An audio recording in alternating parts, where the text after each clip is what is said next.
I'll show you guys something. So, a huge issue that you'll see when people install this floor wrong, or they get, rush. And honestly, I did this in a couple spots upstairs when I didn't have good light. Is this slightest little gap?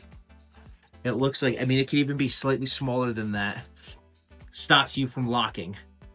You need to just be patient with it. Get it all the way over so that it's really seated in there. And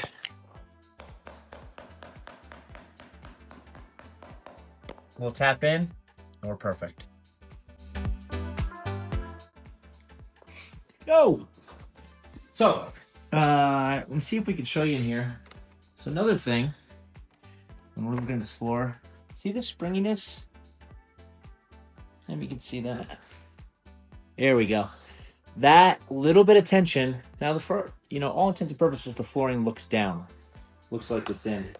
And people will continue with that. But, little angle up, little tap, and see, it's gone. We're dead flat to the floor. Little channel on the seam, and it's imperfect. That little extra patience, that little extra tap, get rid of that tension. Good to go. Hey! So real quick, to make sure that your flooring is good around doors, you need to cut the jams out.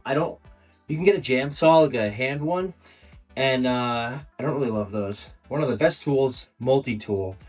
Works the same, you can use it for a ton of stuff. So I'm just got a blade on here. Big thing is make sure that if you have padding, you put the padding under and the flooring. Get it nice and tight.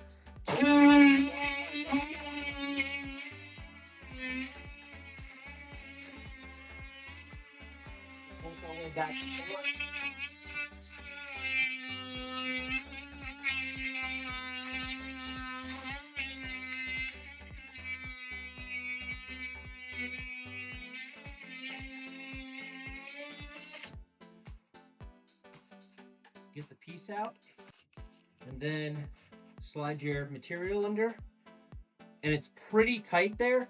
I like to go back over now that it's under there, and this will go through super easy. So you're creating just that 30-second of a gap. So when you come back through with your flooring, it just slides a little bit easier.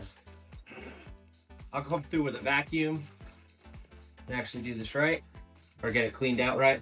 Let's see, nice and easy. You'll end up with it nice flowing through like that. See?